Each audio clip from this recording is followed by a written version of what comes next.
Alright.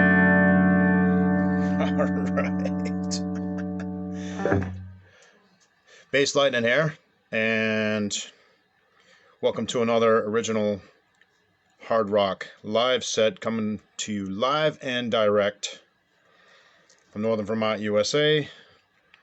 My latest and greatest creations here in the lab. Still working on the vocal material. Haven't set myself up for virtual stage with the vocal performances. I'm thinking probably, this is almost Halloween, so I'm thinking probably into November sometime before I start doing those again. So just for an update without having to post it on my timeline, I just let you all know verbally. Probably sometime in November I'll start doing a few of those. And yeah, that's about it, really. I mean, I just have more instrumental stuff here to present. This is the Eerie Zoddy stuff here. This is stemming from actually some bass instrumental that I also did some guitar intermingled with that.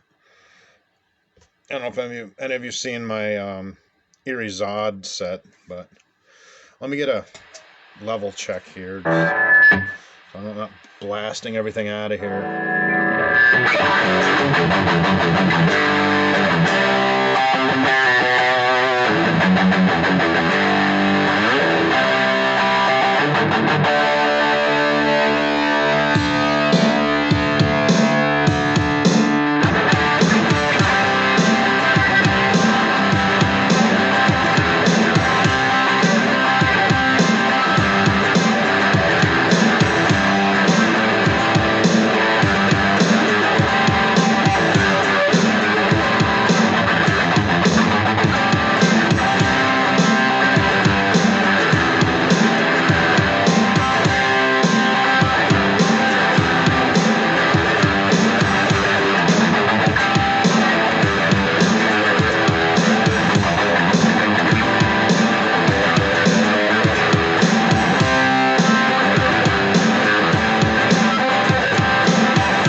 was just doing a sound check, but then I actually went into the first song. I don't know.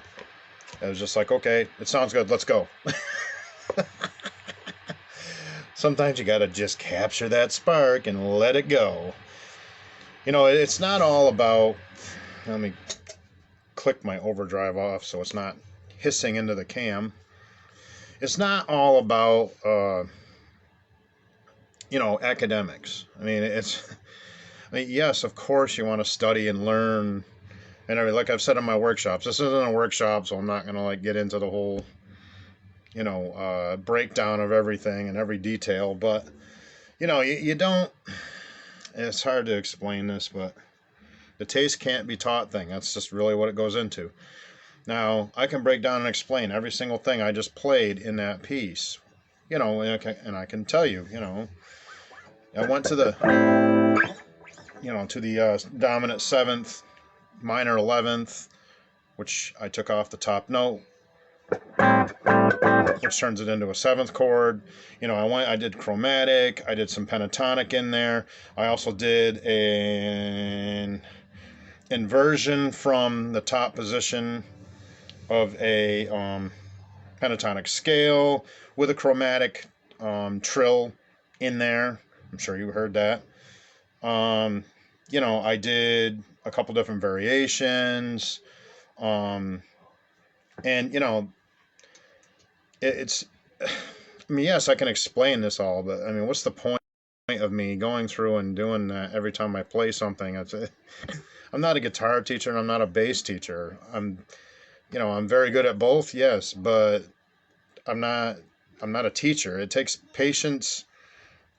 I don't have a music degree from Berkeley or MI or wherever, you know what I'm saying? But I've been doing this a long time, and I just have a lot of experience in a lot of different forms, a lot of different genres.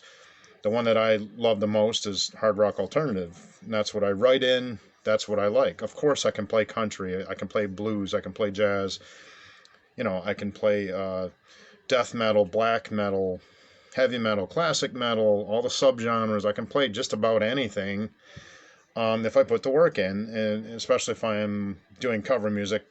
But when it comes to my writing, I narrow the focus down to hard rock alternative. That's with a classic rock flavor to it, basically. I like to have melody especially in the chorus lines or a section of the song that turns melodic, whether it's the chorus or not. I always like to have that, because even in my instrumentals, just because that's what I like. That's why I can't go full bore metal, because in some of that really heavy stuff, there's no melody. It's just hard, thick, hard rhythms and fast, like thrash. It's a different type of feel.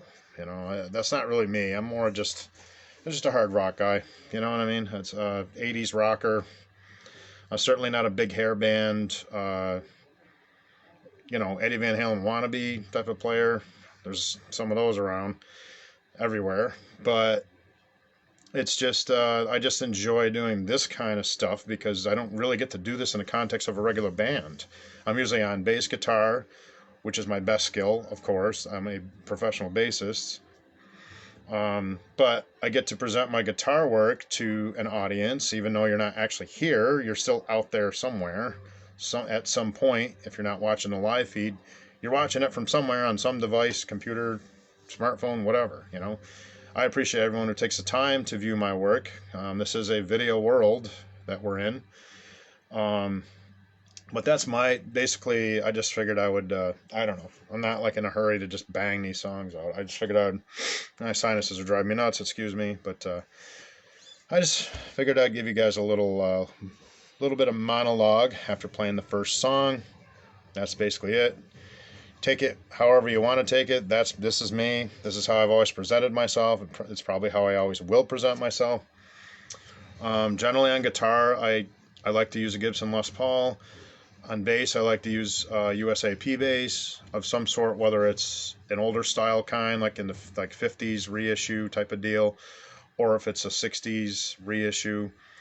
That's generally where I float. I've been experimenting with some different instrumentation. This season, with this Kramer, this is a Beretta Special single pickup humbucker. It's very simple. There's not even a tone control on it. It has a classic tremolo instead of the Floyd Rose. I don't like the Floyd Rose. They're just too much of a pain in the butt to deal with adjustments and everything. I don't have a full luthier shop here, even though I do my own setup work now for the most part. I can't build bridge nuts. I'd like to learn how to do that. I got to get myself some little mini shop tools, like a small bandsaw and stuff like that eventually, where I can make my own. If I can make my own bridge nuts, I won't have to deal with luthiers at all. You know, I've got the measurement spectrum from Fender. I deal with USA Fender a lot, talking to their custom shop people, luthiers, people who previously worked for Fender, and people who worked for Gibson. Those are definitely, in my opinion, the best quality instruments on the planet. Yes, there are other greats like Warwick, Alembic, of course, Fodera, you know, custom stuff, you know. I mean, of course, there's other manufacturers that are fine, and there's some that are good that are less expensive. You know, this is an Indonesian-made Kramer, not overly expensive. Look at that. I've only got it like over the summer. Haven't had it that long. And still got the plastic on the back. See that?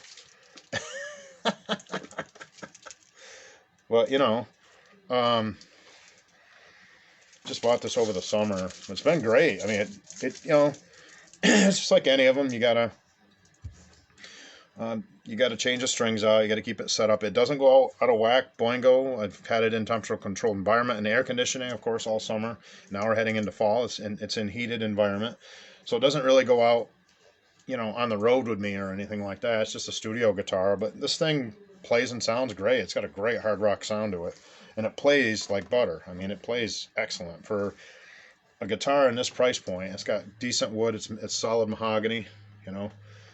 You could gig with this every weekend for years and years. I'd put money on it, man. I haven't with this one because I'm mostly a bassist when I'm in a band. But yeah, but you know, like I said, I'm a Les Paul guy, Gibson Les Paul, not Epiphone, and USA Fender guy, of course. You know, those are my gems are kind of put away right now, but I'll be filtering them back into the studio as we progress into winter here. I'll be breaking out the big dogs, you know, doing some full set performances and all that coming up here within the next,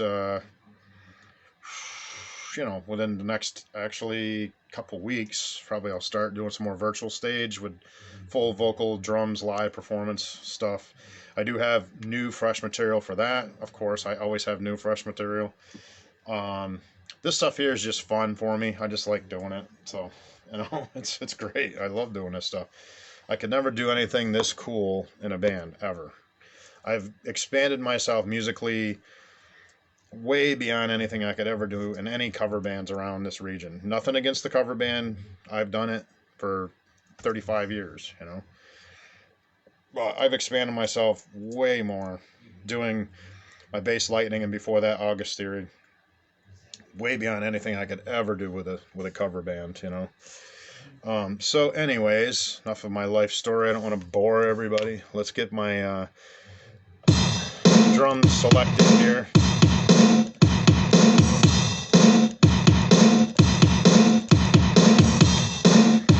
All right, here we go. Song number 2.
Basslightning. Thanks for joining me for another original hard rock live set. Instrumental guitar, Eerie Zod.